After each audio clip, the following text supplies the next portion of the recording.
DJI is quietly shipping meaningful updates and stirring up some big rumors across its entire lineup. From firmware that changes how you shoot on the Osmo 360 to leaks around the Mini 5 Pro and a dual camera pocket. There's a lot to unpack, so let's jump in.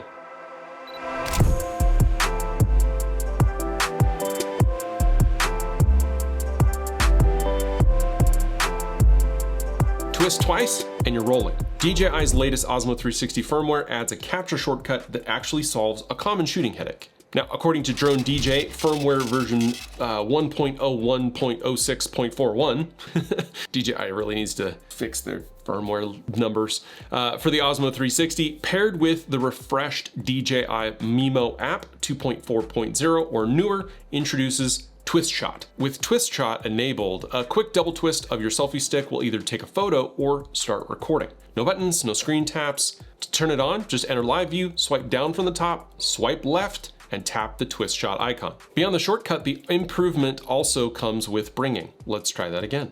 Now, beyond the shortcut, the update improves panoramic video quality for 8K recording at 48 and 50 FPS, bringing crisper detail and smoother motion. Particularly relevant if you're publishing for VR platforms or aiming for more of an immersive 360 playback. Color grading gets a lift as well, as D-Log-M now offers improved color reproduction and finer detail. And as always, DJI notes the usual round of bug fixes in the background. This is a notable quality of life and image quality package for a camera that's already strong on specs with dual 1/1.1 inch CMOS sensors, 8K capture at up to 50 frames per second, and a rugged, weather-resistant body that's built for real-world shoots. For travelers, vloggers, and action sports shooters, Twist Shot is essentially a timing tool. Keep your rhythm, camera keeps pace. So it's a small feature, but it's a usability win, and paired with sharper panoramas and richer color, it keeps the Osmo 360 feeling fresh without having to wait for new hardware. But next, it's a rumor that if it lands, could shake up a lot in the camera and lens mount ecosystems. So is DJI about to join the L-Mount alliance with a full frame body? According to L Rumors, multiple whispers point to a September 15th announcement, which seems to be a very popular date right now, for a DJI mirrorless camera. The rumor calls for a full frame L-Mount model with a boxy body reminiscent of Sony's FX3 with an integrated electronic viewfinder positioned in a corner. The expectation is that it would have Hasselblad-inspired color science as well as their menu interface. On the sensor front, speculation ranges from DJI's 44 megapixel sensor that we saw in the Ronin system to a partially stacked sensor like what we saw in the Lumix S1 II, though that has not been confirmed. Now, the author of this story underscores that this is a wild rumor that has been circulating since last year. I've reported it on the channel a few times, so maintain your skepticism. But I will tell you that the amount of chatter that I'm hearing about DJI and L-Mount it feels like it's reaching like a fever pitch. It's getting up there. But that said, the implication is clear. If true, it would be a significant bit of news for the L-Mount world. Additional posts on sites like DJI Rumors and Sony Alpha Rumors, who are all kind of part of the same ecosystem, are kind of painting the same tone, that this could add pressure on classic Japanese manufacturers like Sony and Canon. And community chatter is relatively active in DJI-related Facebook groups, but at this stage, that all remains rumor. So if it happens, what would you want to see from DJI in a full-frame L-Mount camera? It sounds like they'd be video first with this compact body. And I'll be honest, considering DJI's pedigree, both in the Micro Four Thirds space, as well as their significant majority investment in Hasselblad, right? They have access to the hardware. They already have most of what you would need. And adopting L-Mount means that you effectively jump into an existing, well-established ecosystem. But let me know what you think down in the comments. Another update that we're seeing centers on DJI's new 250 or sub 250 gram drone, the Mini 5 Pro. We've got more images, price information, and dates. In my last video, when we talked about the Mini 5 Pro, we looked at some photos. It's pretty clear what we're getting here, but we were still missing some specs. And while pricing information was available for some of the accessories, we still lack pricing on the product itself and the different combos that we would be getting, though the combos themselves were pretty well established. And now, according to Drone XL, Retail's early listing has delivered a clearer look at what the Mini 5 Pro and its accessories are going to be. The headline detail on the drone itself is a lens marking that now legibly reads E24 f1.8. So 24 millimeters and an f1.8 aperture. We also know from box markings that that's going to be a 1-inch sensor, which would be a first on the Mini line and a first for a sub 249 gram drone. And the way that they're pulling that off is by providing two different batteries. One labeled Intelligent Flight Battery, which is a 27.8 milliamp battery, and the other which is a 33.5 milliamp battery, which is listed as the Intelligent Flight Battery Plus. That standard battery is likely going to fit in that sub 249 gram size, but that bigger battery, which we're expecting to be priced between $70 and $100, is touting a flight time of 52 minutes. Additionally, the Mini 5 Pro appears to be bringing back improved click-on propellers, no more screws, and ND filter accessories available in 8, 16, and 128 strengths.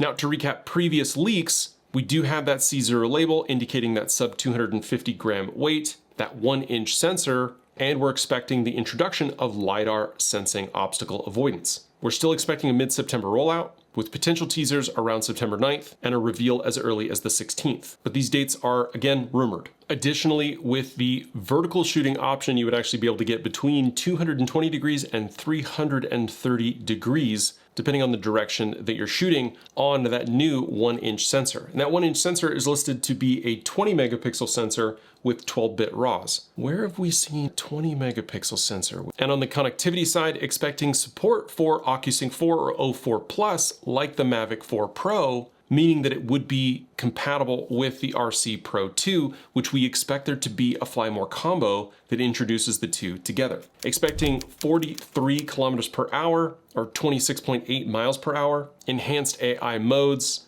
along with a 360-degree active track, an onboard mono mic, as well as sync with the existing DJI mic system, like the Mic 3 that was just released. Not a lot of indication of onboard storage. Again, I'm sure trying to keep weight down, those individual grams matter. And a drone-only price somewhere between $800 and $900, with a base package price of about $1,100, probably a Fly More combo that includes additional batteries and the RC Pro 2 for between $1,700 and $1,800. And that may not even take into account the potential for US tariffs if this product can even be found on US store shelves. But next, and our last and most, I think, interesting story is a dual camera Osmo Pocket that could potentially change how we frame our ground shots when we're working with our drone footage. So according to Drone XL, prototype images point to an Osmo Pocket 4 with 2 distinct camera modules. This would be a huge departure from their current setup, having a larger primary camera and a telephoto unit, a layout similar to things that we find on DJI drones like the Air 3S. Now, rumored capabilities that are coming from multiple sources include a 1-inch CMOS sensor, possibly for both cameras, with Hasselblad color science, 4K recording at up to 240 frames per second, and a 2.5-inch OLED touchscreen, rated at over 800 nits, as well as Active Track 7, that could potentially leverage the dual camera system to use for depth data. Recording formats reportedly include a 10-bit D-Log-M and HDR modes, and weight seems to be going up a little bit to 190 grams from the Pocket's current 179 gram weight. That hints at internal upgrades while remaining pocketable. Now, on timing, we don't have FCC or regulatory filings, but remember, those normally don't get seen until 180 days after they've been posted. So if this has been submitted and approved, we wouldn't know until after the product was released, if it's being released soon. Some industry watchers predict a window sometime between 2026 and as late as early 2027, based on product cadence. Although I think it would arrive a little bit sooner, and I think pricing is going to land somewhere between $600 and $700.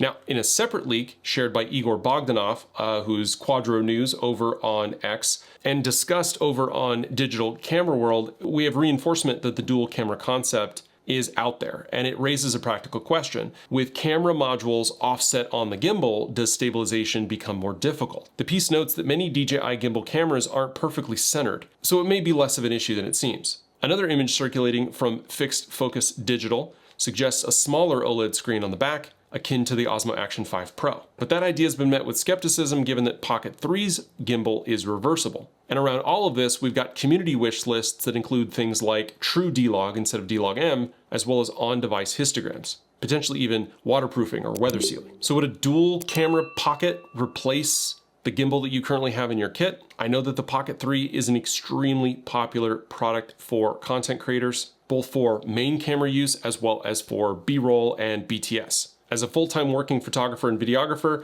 I have seriously considered the Pocket 3 for BTS, though I'm currently using an Insta360 camera. Now, if you want to support what I'm doing here, consider becoming a channel member. It's $1. And if you're looking to book a photo or video session with me, all those details are below. And down there also are all the links to the gear that we've talked about in this video, as well as all of my gear lists for everything that I use here in the studio and out in the field. And those links do go to help the channel. But as always, the easiest way to support what I'm doing here is to hit like and subscribe. Those are always free, and they go a long way to helping me grow here on YouTube. Thank you so much for watching, and I'll see you in the next one. Bye.